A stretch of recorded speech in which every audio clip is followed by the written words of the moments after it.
Palabra y vida. Con el padre Manuel Horta, desde Sevilla.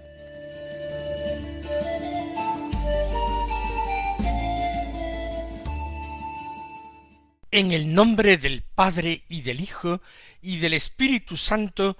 Amén. Alabados sean Jesús y María.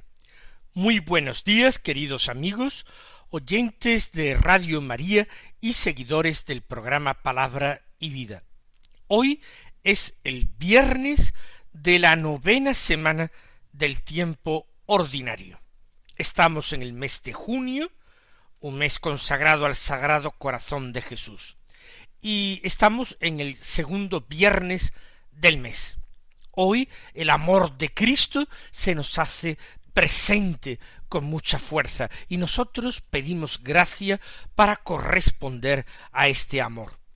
Este viernes es 9 de junio y en él la Iglesia celebra la memoria de San Efrén. San Efrén es un santo padre de la Iglesia. Además, es doctor de la Iglesia. Nació en torno al año 300 o 306. Es dudoso.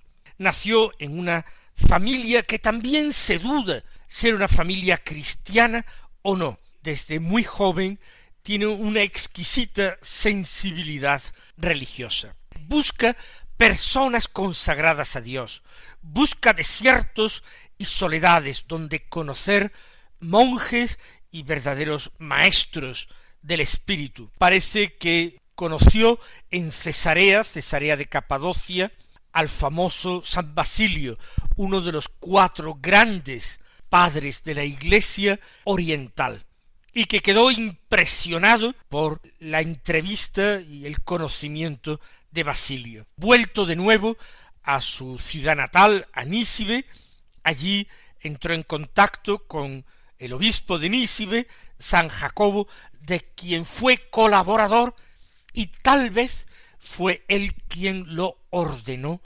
diácono.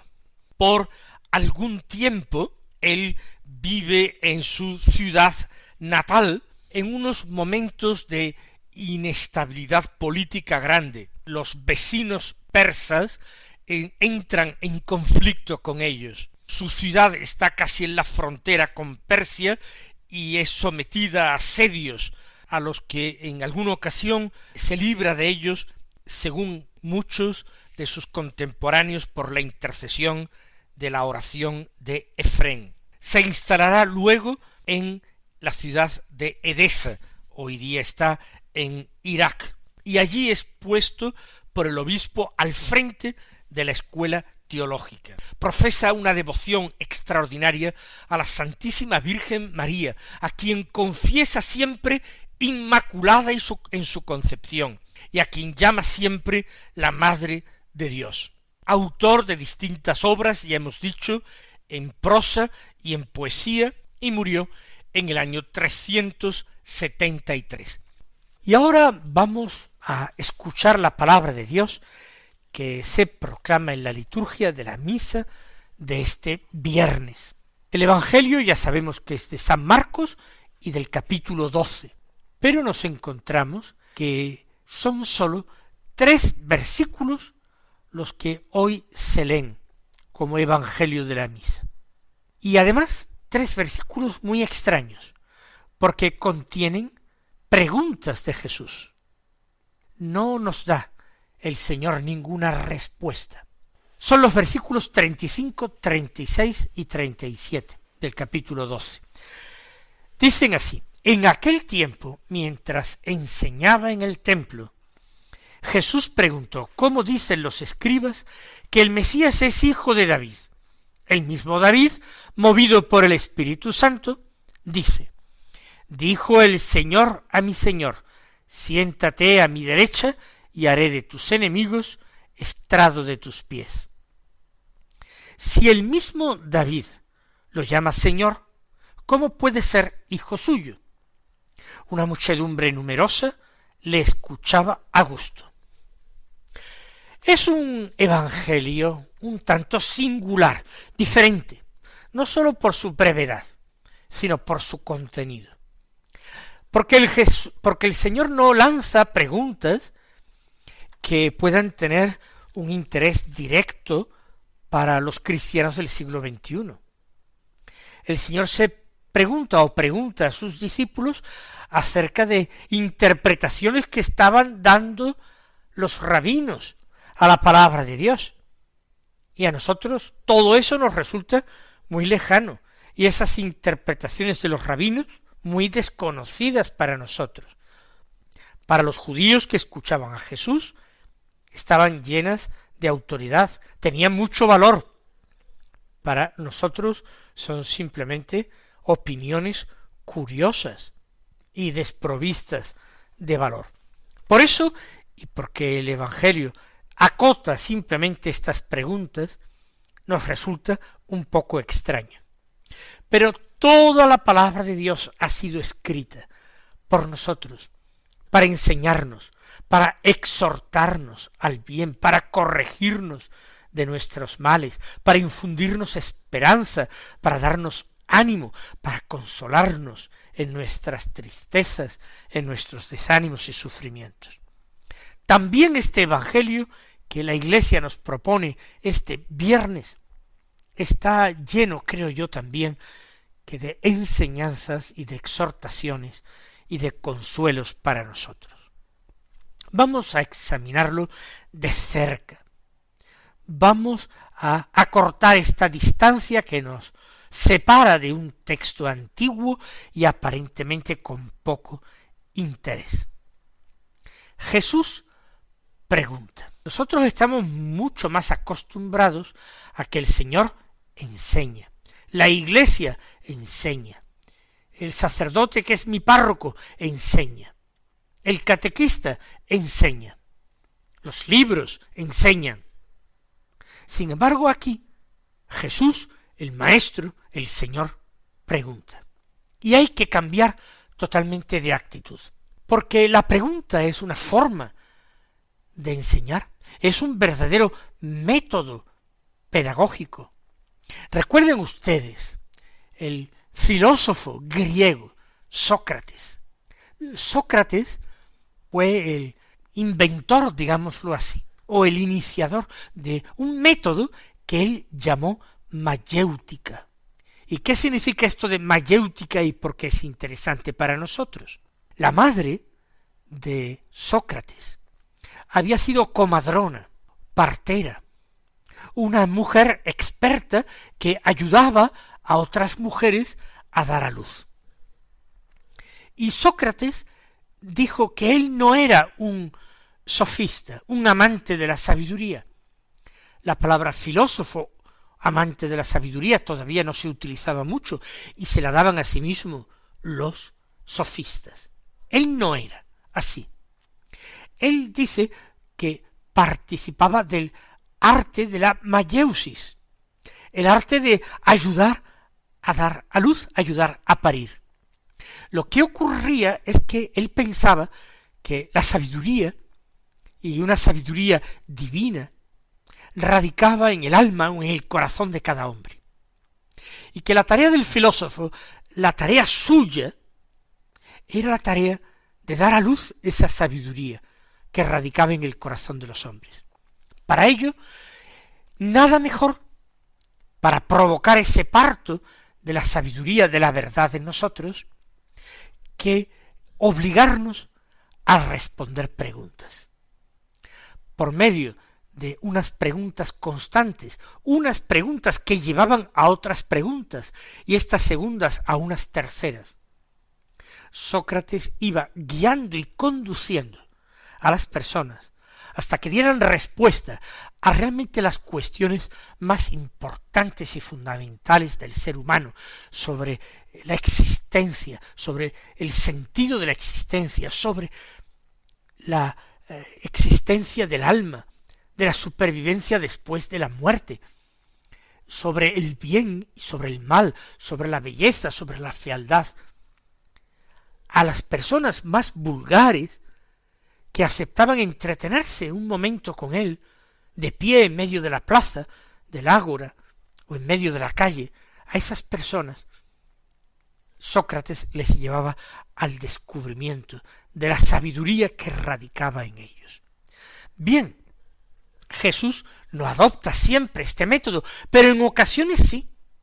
No solamente ahora, en varias ocasiones más. Jesús comienza haciendo preguntas. ¿Recuerdan en Cesarea de Filipo?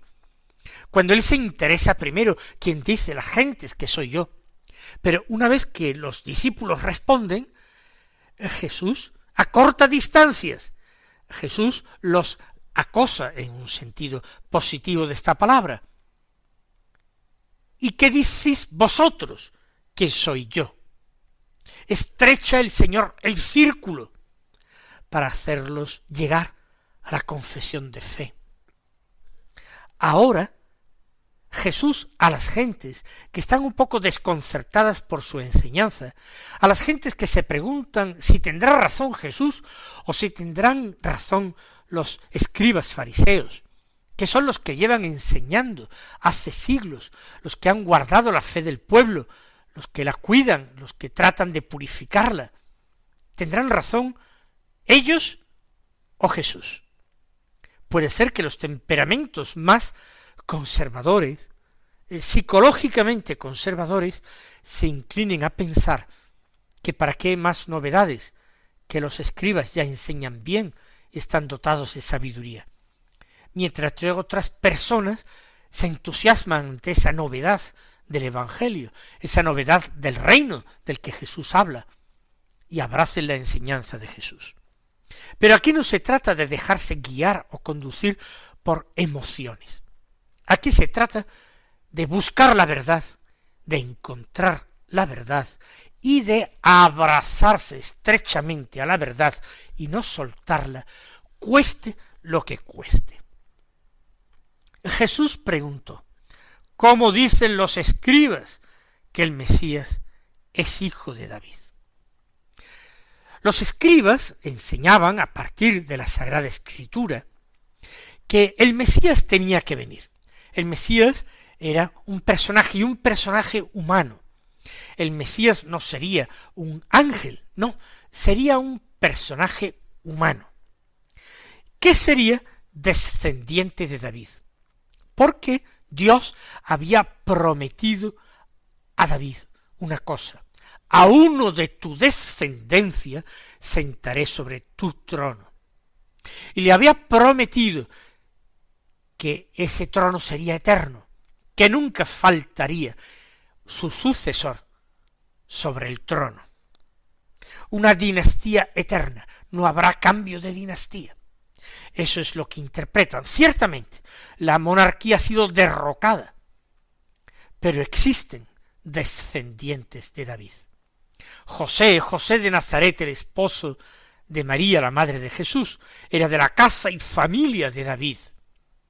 Y esa genealogía se conservaba con cuidado y con mimo, porque de esa familia, de esa estirpe nacería el Mesías. Era promesa de Yahvé. Por eso Jesús recuerda la enseñanza tradicional de los escribas. El Mesías ha de ser hijo de David. Hijo se entiende descendiente del rey David, de su familia, descendiente. Pero ¿cuál es la dificultad que plantea Jesús? Los maestros de la ley solían argumentar así. Daban una enseñanza, establecían una tesis, para inmediatamente arguir con una dificultad. Pero bueno, ¿cómo será posible? Pensemos. Así actuaba también otro método de filosofía, otro método filosófico y otro método pedagógico, que es la escolástica. Así razonaban los grandes maestros de la escolástica y el príncipe de los escolásticos, que es Santo Tomás de Aquino. ¿Cuál es aquí la dificultad? La creencia comúnmente admitida, enseñada por los escribas, es que el Mesías será descendiente del rey David. Dificultad. Dice Jesús, el mismo David, movido por el Espíritu Santo, dijo el Señor a mi Señor. Siéntate a mi derecha y haré de tus enemigos estrado de sus pies, de tus pies. Si el mismo David lo llama Señor, ¿cómo puede ser hijo suyo? Es una curiosa forma de razonar, de argumentar, pero a la que estaban muy acostumbrados los judíos. Nosotros tenemos que ir despacio para entender bien lo que quiere decir Jesús y la dificultad que planteó a sus oyentes, que ellos seguramente la captaron muy rápidamente. En primer lugar, todos los salmos de la Biblia son atribuidos al rey David, si acaso alguno a Salomón. Pero Salomón es el autor al que se le atribuye el Cantar de los Cantares, mientras que el Salterio se atribuye al rey David. Pues bien, Jesús ahora va a citar un salmo, el Salmo 110, que precisamente empieza así: Salmo de David, oráculo del Señor a mi Señor, siéntate a mi derecha. Jesús está citando el comienzo del Salmo, un salmo que supuestamente está escrito por David, supuestamente y probablemente también. Dice el Señor a mi Señor. ¿A quién se refiere? ¿Quiénes son esos dos señores de los que se habla? Dice el Señor Dios, el Señor Yahvé, el Todopoderoso, el que se sienta en el trono y tiene como estrado de sus pies a los enemigos. Oráculo del Señor, palabra de Dios, del Señor Dios Altísimo. Oráculo del Señor a mi Señor. ¿Quién es mi Señor? Mi Señor, el Mesías, Rey de Israel prometido.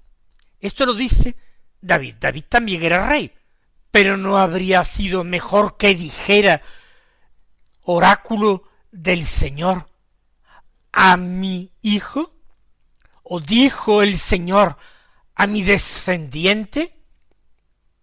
Más que decir dijo el Señor a mi Señor. Esa es la dificultad, como digo, para nosotros no tiene demasiado sentido, pero para aquellos hombres a quienes les encantaba escudriñarlo todo en la Escritura y ser muy precisos en la formulación y comentar los más mínimos detalles, aquello era una pregunta que se formulaba y que había que buscar respuesta. O el Mesías no será descendiente suyo de David, o es muy extraño que David entonces a un descendiente suyo le llame Señor suyo en vez de hijo mío. La promesa de Dios a su descendiente, a mi Señor, es siéntate a mi derecha y haré de tus enemigos estrado de tus pies. Esto realmente, en cierta forma temporal, terrena, Dios ya se lo prometió a David. Pero la perfección de esta promesa solamente llegaría con su descendiente el Mesías. Entonces serían sometidos no sólo los enemigos terrenales y materiales, sino también los enemigos espirituales. Como dice San Pablo, el último enemigo en ser vencido será la muerte, y antes será vencido el diablo. Pero la pregunta de Jesús está bien para que aquellos hombres, a partir de la palabra de Dios, mediten, piensen. Y pienso que para los oyentes de Radio María, este método también vendría bien. Tantas veces leemos el Evangelio y a veces seguimos adelante quedándonos con dudas, con preguntas que no formulamos. El Señor no se asusta de nuestras preguntas. Al contrario, les encantan nuestras preguntas, porque ellas revelan nuestro interés.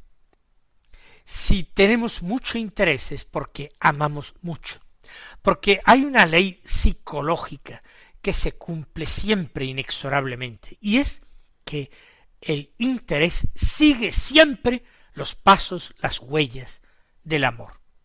Cuando hay amor, inmediatamente se despierta el interés, y uno ya quiere saberlo todo. pero porque ama primero.